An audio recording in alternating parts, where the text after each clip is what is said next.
Alors nous sommes arrivés d'Af P Gimel de Baba Kama, P Gimel pour le lundi 18 Menachem Av. Il nous restait juste la dernière ligne de la page précédente. Quand on avait dit, à partir du moment où il y a eu ce drame que les Goïm, ils ont envoyé un cochon, au lieu d'envoyer 2 agneaux au Béni Israël, Hachamim ont dit, c'est à maudit l'homme qui enseigne à son fils Chokhmat Ivanit, la philosophie grecque. C'est là où la Gemara pose une question.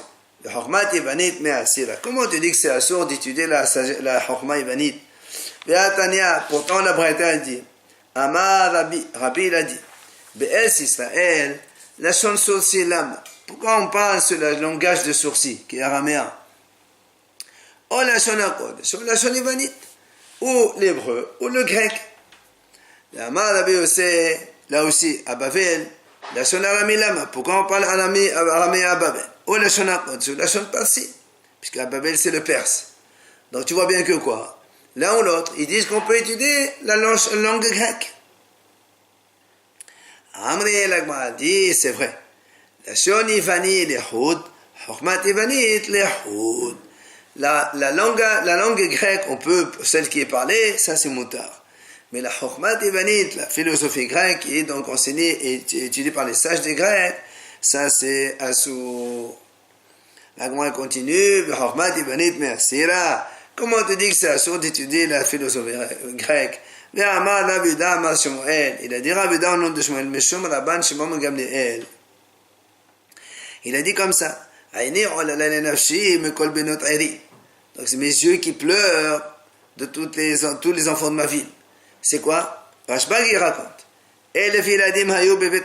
Dans la maison de mon père, il y avait 1000 enfants. 500 mehem lamdu Torah. 500 lamdu Chokhmat Ivanit. ולא נשתייר מהם אלא אני כאן ובנחיה בה בעשייה. Donc il a dit qu'il y avait, dans la maison de mon père, il y avait 1000 enfants. 500 ils ont étudié la Torah, 500 ils ont étudié la philosophie grecque. Et aujourd'hui, il ne reste que moi ici, et mon Benahia, mon cousin, qui se trouve à Assia. Alors tu vois bien que Chokhmat Ivanit, ils ont étudié. Amré, l'Agma a dit, c'est pas la même chose.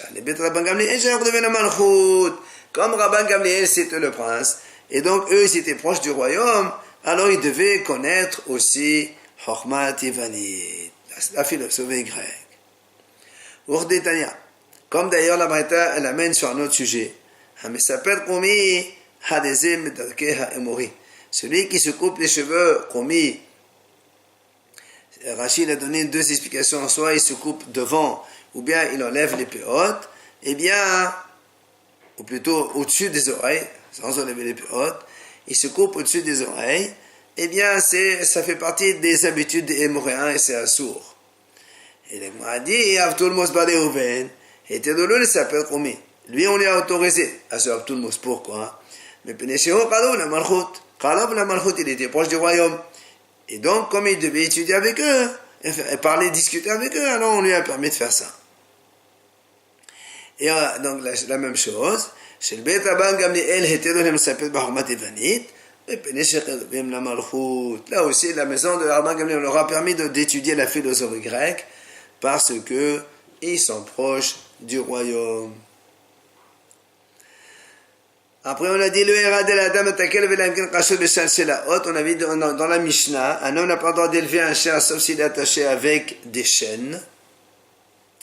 Tano Rabbanan, Chachamim enseigne. Lo Hérad de la dame takel velamkin kashur beshal shelet. Un homme n'a pas le droit d'élever un chien sauf s'il est attaché par des chaînes. Aval, meradelhu be'ir hasemucha la sefar. Il a le droit d'élever un chien s'il habite dans une ville frontalière avec les Goyim. Le jour il attache, et la nuit il le libère, comme ça il surveille la maison.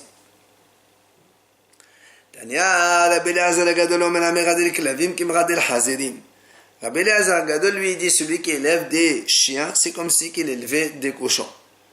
On m'a dit, qu'est-ce que ça change? Tu as dit que c'est assourd, c'est la même chose. Il dit non, comme dans les cochons il y a marqué Arour maudit, alors là aussi il sera maudit. Amar Rav Yosef Bar Menumi, Amar Rav Nachman. Il a dit Rav Yosef au nom de Rav Nachman, Bavel, qui a s'appelle la Sfar Damé, Tadgeman Herdera. La ville, le pays de Babel, ou la ville, comme une ville proche de la frontière. Comme il y avait beaucoup de Juifs qui habitaient là-bas, et donc la ville de Herdera, c'était la ville frontalière, donc c'est pour dire que là-bas aussi, ils avaient le droit d'élever les chiens pour se protéger. Dadish Rabbi Dostai de Minberi. Rabbi Dostai, il a fait cette dracha, l'enseignement suivant. C'est marqué dans la Torah, V'nochoyomar, Shuva Adonai, Revavot, Alfei Yisrael. Moshe Rabbeinu dit, quand le Mishkan s'installe, Shuva Hashem revient à Hashem, Revavot, Alfei Yisrael. Donc que la résidence d'Hashem vienne siéger, résider. Et comme il y a marqué Revavot et Alfei, les deux au pluriel, il la mettra She'en Shechina Shura al Israël, Pachot Mishene Alafim Moshne Revavot. Que la Shekhinah ne peut pas résider sur Israël s'ils sont moins que 2 fois Revava, donc 2 fois 10 000, 20 000, et Alfei 2 fois 1000, donc moins de 22 000 juifs. Ah, si maintenant, il y avait, donc le nombre de juifs était 22 000 Haser Ahat, moins 1. Parmi ces gens-là, il y avait une femme qui était enceinte. Donc, ce qu'elle va accoucher, ça va faire 22 000 et il va permettre à la Shekhinah de venir. Or, et malheureusement, un chien il est venu, il a aboyé et par la peur, elle a avorté. Donc, c'est à cause de ce monsieur, il a fait que la Shekhinah ne vient pas en Israël. La Gemara raconte une femme, elle est allée chez sa voisine pour faire cuire du pain. Malheureusement, elle était enceinte. Et le chien, il avait là-bas, il a aboyé. Le propriétaire du chien lui dit, Madame, là, n'aie pas peur. Je lui ai enlevé toutes ses dents, il ne peut rien te faire. Elle lui a dit, la femme, c'est déjà trop tard. Elle lui a dit, prends ta bonté, laisse-la, jette-la aux ordures. Le bébé, il a déjà bougé. Enfin, on a vu dans la Mishnah, on n'a pas le droit de mettre des pièges pour chasser des pigeons, sauf si ils sont loin des endroits habitables, donc de la ville, Shloshim Ris, c'est-à-dire on a dit 4 kilomètres. Alors, la Gemara dit quoi? Est-ce que les pigeons ils peuvent aller si loin que ça?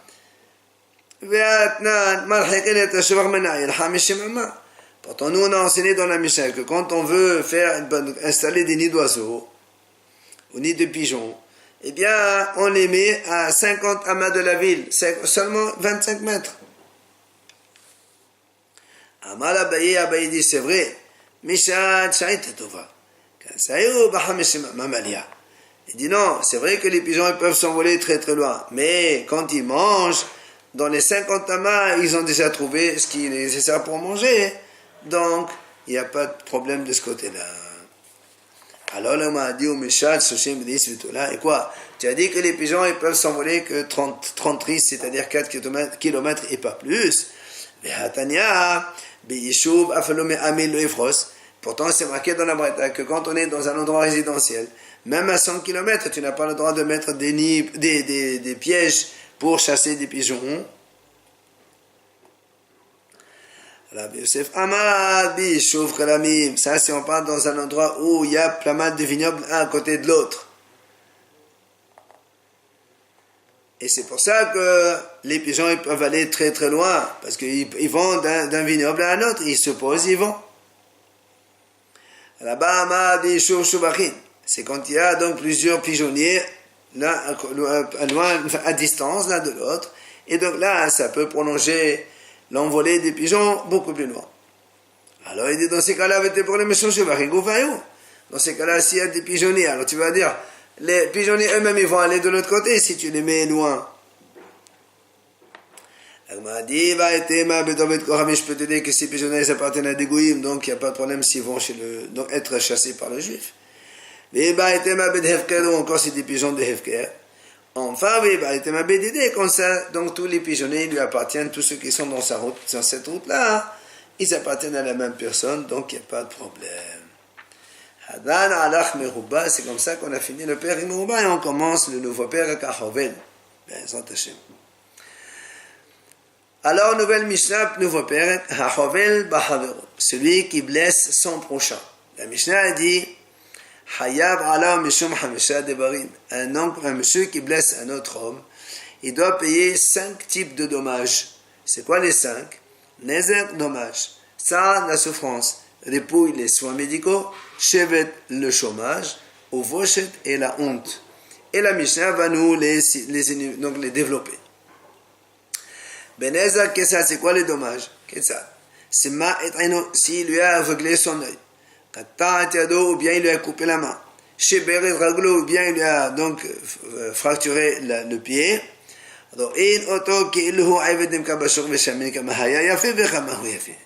Comment on évalue le dommage? On le voit comme si il était un esclave à vendre donc sur le marché. Combien il valait quand il était en bonne santé, combien il vaut maintenant, et on donne la différence. Ça, comment on évalue la souffrance? Qui va au bichapoud ou bemasmer. Si il le fait brûler, par exemple, avec une broche brûlante ou avec un clou, même s'il a fait ça sur l'ongle, ou chez on ne fait pas, il n'y a pas de blessure sur l'ongle. Malgré tout, on dit, car combien un homme, il est prêt à accepter pour prendre une telle souffrance, et on lui donne évidemment la différence. Donc cette somme-là. Et puis, ça c'est donc les soins médicaux. Évidemment, celui qui l'a blessé, il doit payer tous ses frais médicaux. Si maintenant il y a eu des infections, si c'est à cause de la plaie, évidemment, toujours il faut qu'il paye. Si ce n'est pas à cause de la plaie, il est dispensé de payer ce genre de complications. Si elle guérit, elle revient, elle rechute, elle guérit, elle rechute. Toujours, il doit continuer à le soigner à chaque fois. Mais si maintenant il est guéri complètement, même si après la rechute, il n'est pas obligé de payer, de dédommager.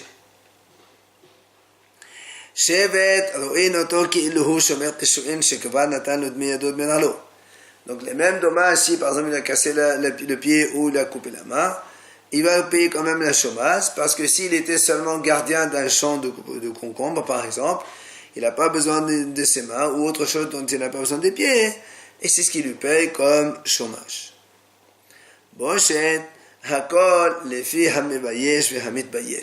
Tout dépend de celui qui fait honte. Évidemment, plus un homme est léger, il fait honte, il paye plus, et tout dépend aussi de celui qui subit la honte. Plus un homme il est important et sa honte elle est dédommageable encore plus. Maintenant on revient quand on a dit celui qui blesse le prochain il doit payer tous ses dommages. Gmara elle dit mais pourquoi on paye de l'argent? C'est marqué dans la Torah aïn tahat aïn amalahamana et ma'aïn mamash. Si quelqu'un il lui a donc crevé les yeux, ben il faut qu'il lui aveugle son œil de l'autre côté. Pourquoi tu dis qu'il faut qu'il paye? Agma dit non, là, 50 ans, tu ne peux pas dire ça. Pourquoi? Détania, parce qu'on a une braïta qui dit Yachol, sima et aino, mesame et aino. Kata et ado, me kata et ado. Shebet alo, me shebet alo. Est-ce que tu crois que quand un homme il a l'œil de son prochain, il faut que l'autre lui rende la même chose? Il lui a coupé le bras, il faut qu'il rende la même chose. Il lui a cassé le pied, il faut qu'il rende la même chose. Non, la braïta dit non. Pourquoi?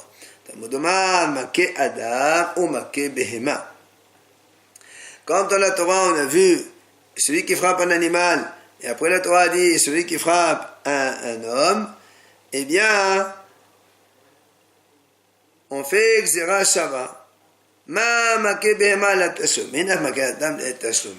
la même façon que pour un animal quand on frappe l'animal eh bien on paye, l'homme aussi on paye. Maintenant, et si tu veux m'objecter, on verra l'objection tout à l'heure, c'est quoi? Ramène un autre raisonnement. C'est marqué dans la Torah,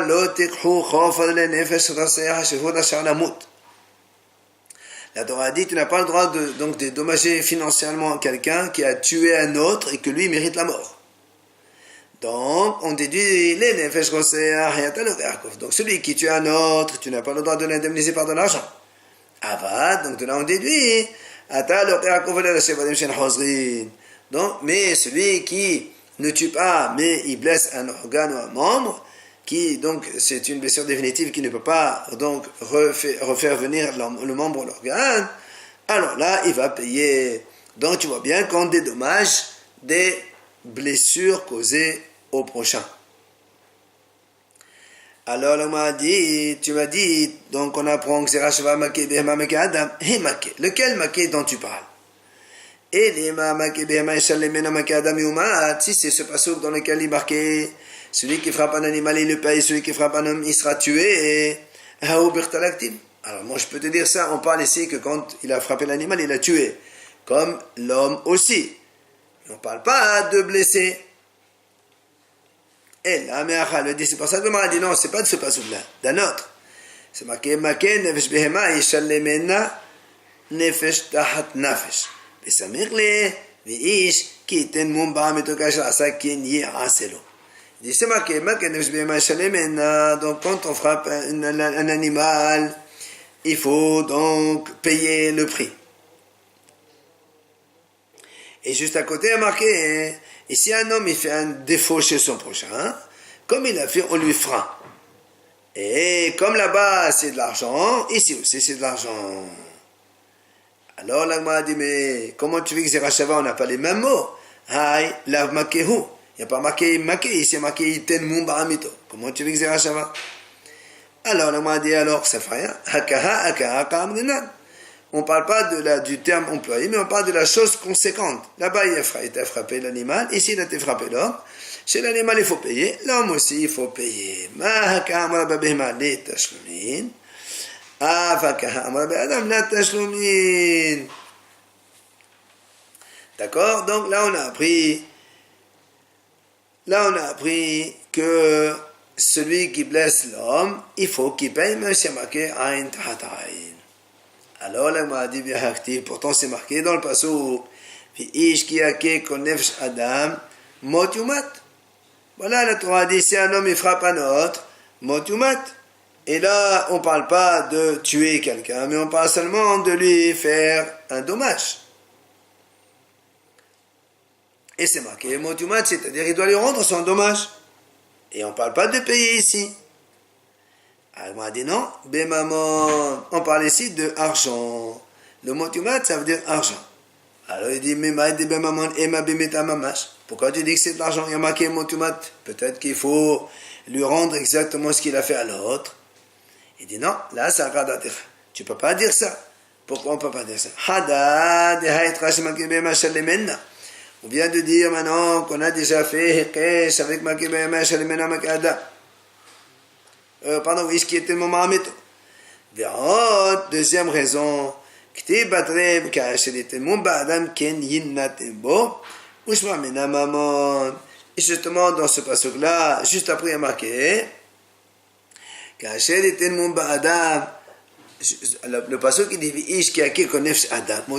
Juste après, il y a Adam qui n'est. Et là, on parle bien de payer et non pas tuer. Maintenant, l'Agmal revient sur tout à l'heure quand on a dit la première réponse. Comment tu sais que c'est de l'argent? On a dit Maké Adam ou Maké Behema. Comme Maké Behema, la Tashumin, Adam aussi la Tashumin. On a dit dans l'Agmal, si tu veux objecter, j'ai une autre réponse. On a donné la réponse de alors on m'a dit, c'est quoi ton objection que tu aurais pu faire? Alors on m'a dit, tout Kakasha le Tana. Le Tana, il avait une deuxième question. Parce que nous on a dit, il y a marqué Behema Ishalimena.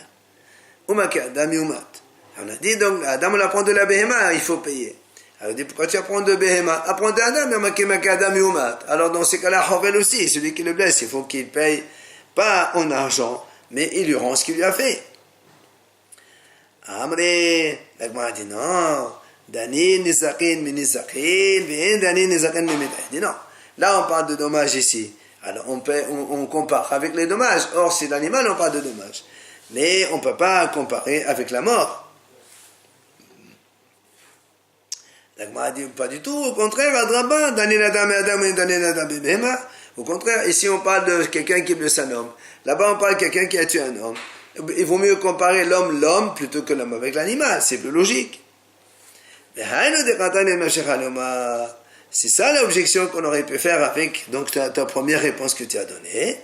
Et c'est pour ça, comme tu peux objecter cette objection, je t'ai rajouté, on a rajouté tout à l'heure la réponse.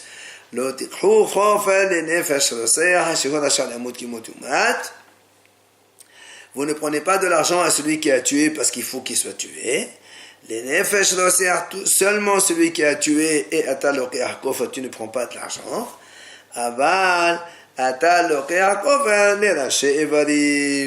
Mais tu prends de l'argent à celui qui a frappé donc des membres qu'ils ne reviennent pas. Alors, la Gemara dit comment? Quoi? Tu as utilisé ce passage-là, le pour me dire, pour quelqu'un qui a tué, on ne prend pas l'argent, mais si quelqu'un il a fait donc une blessure, il a blessé un membre qui ne revient pas, là on prend l'argent. Il dit, mais pourtant, pourtant ce passage qu'on a déjà utilisé dans un autre enseignement, que la Torah a dit, la tavet betarté. C'est-à-dire quand quelqu'un tue un homme, tu ne fais pas de punition. Là, tu ne prends pas l'argent plus tu le tues. C'est ça l'autre. C'est-à-dire que le monsieur qui va tuer, il ne faut pas en plus lui prendre l'argent. Donc c'est pas ce qu'on a déjà utilisé pour cet enseignement. La Gemara lui dit non.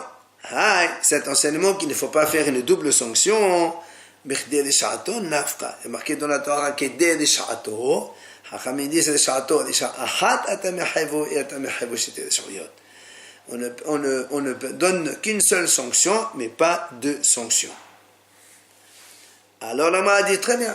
Je peux te dire encore que ce passage qu'on en a besoin de Qam al Hamana, l'autre ishkol mamon vetiftere. C'est-à-dire à propos de celui qui a tué.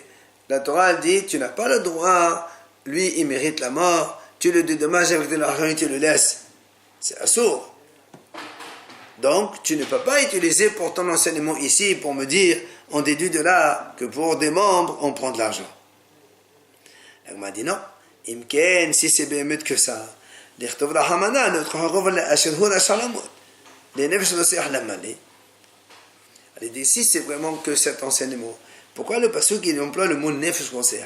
Il aurait dû dire, ne prenez pas l'argent. La shehur la shalam, celui qui a l'achat parce qu'il a tué quelqu'un, il faut le tuer. Pourquoi tu marques les nefesh conseil? Shma minna, les nefesh conseil, yatalokah hakofel, aval yatalokah hakofel de la shevanim shenal hozrin. De là tu apprends seulement les nefesh conseil. Que la Torah a rajouté les nefesh conseil. Seulement pour celui qui a tué, tu n'as pas le droit de prendre l'argent.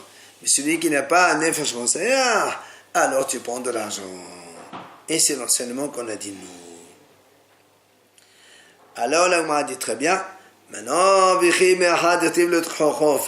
puisque on a appris notre enseignement comme quoi celui qui blesse un homme, il doit uniquement dédommager en argent. Make la mali, puisque tu as appris de ce passage que notre Chorofet. Pourquoi j'ai besoin de l'exéra Shabbat de tout à l'heure, make. Make BMA, Shalemena, make Adam, pourquoi tu l'as dit? Amri, l'Agma répond. Si on garde ce passage seulement, j'aurais dit, on m'a dit, parce que si on garde ça, on dit, oui, tu ne prends pas de l'argent pour celui qui a tué, mais pour celui qui a blessé, par exemple, un œil, tu peux prendre l'argent. J'aurais pu penser, si maintenant l'autre, il veut de l'argent, il donne l'argent. S'il veut il veut qu'on lui crève son œil, on lui crève son œil. Tu aurais pu choisir comme tu veux. Kamashmalan, non. Mais Behema, de l'animal, il n'y a pas échange. Ma make Behema la tashumin, av make Adam la tashumin. Comme pour l'animal, il n'y a que des dédommagements financiers, pour l'homme aussi, il n'y a que ça de possible. Il ne peut pas lui dire, tu me crèves un œil à la place. Tania, l'Agma ramène un autre enseignement. Rabbi Dusay ben Yehuda Omer. Rabbi Dusay dit, Il y a marqué dans la Torah, Aïn tahat aïn, Mammon. Quand la Torah dit celui qui frappe l'autre et il lui blesse l'œil, la Torah dit doit rembourser un œil à la place, c'est Mammon, en fait, c'est une indemnisation financière. Ata Omer Mammon Eino Aïn Mamash. On m'a dit, mais peut-être que c'est pas de l'argent, mais c'est un vrai œil. Amrat. On m'a dit, non, c'est pas possible de dire cela. Pourquoi? Alors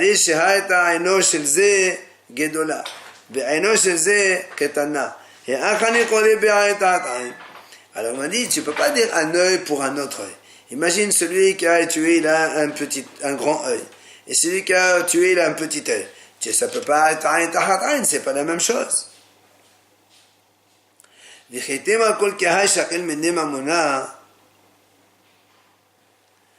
si tu me dis, quand ils ne sont pas égaux, c'est là où tu prends l'argent, mais si les yeux ils sont tous les deux la même chose, l'agresseur et la victime ils ont la même grandeur, alors dans ces cas-là, tu vas faire crever l'œil de l'agresseur. Elle m'a dit, c'est pas possible de dire ça.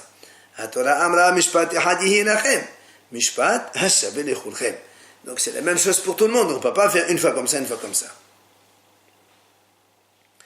Donc ça c'est l'avis de Rabbi Dovstein. Amri, viens, l'objet, c'est quoi cette question? Un grand œil, petit œil. Moi, ici on ne parle pas donc de volume de l'œil, c'est plutôt la lumière. Comme il avait un œil, quelle que soit sa grandeur, il voyait avec. Maintenant, il ne voit plus. Ben, l'autre aussi, c'est pareil, même s'il a un petit œil, un grand œil, ça ne change pas. C'est la vision qu'on lui enlève. Dis la théma, parce que si tu ne dis pas comme ça, Khatan she'ala et gado berado she'ala khatan echi khatanane. Atora amra mishpat hani enachem. Mishpat ashabe lecholchem. Ella neshama shakel mine. Neshama malhamana neshkol mine. Achana mine ora shakel mine. Ora malhamana neshkol mine. Donc, on m'a dit, dans ces cas-là, si tu dis que l'objection qui te dit s'il a un grand œil, petit œil, alors qu'est-ce que tu fais ici, imaginons un monsieur grand, il tue un monsieur petit. La Torah a dit il faut le tuer. Comment tu vas tuer un grand à la place d'un petit? C'est pas possible. Maintenant, si tu me dis on fait pas ça, on fait autre chose, la Torah a dit donc, tu vois bien que c'est pas une objection. Puisque la Torah elle parle de Neshama. Lui, tu as enlevé sa Neshama, quel que soit ton volume, ta grandeur, ta taille. Ben toi aussi, on t'enlève la Neshama, quelle que soit ta grandeur, ta taille. Ben là aussi, c'est pareil pour nous. L'œil, qu'il soit grand ou petit, c'est pas ça qui compte. C'est toi, tu as enlevé la vision de quelqu'un. Eh bien, lui, t'enlève la vision, même si tu as un œil plus grand que l'autre. Donc, la preuve de Rabbi de Sabed Yehuda, donc, elle est repoussée.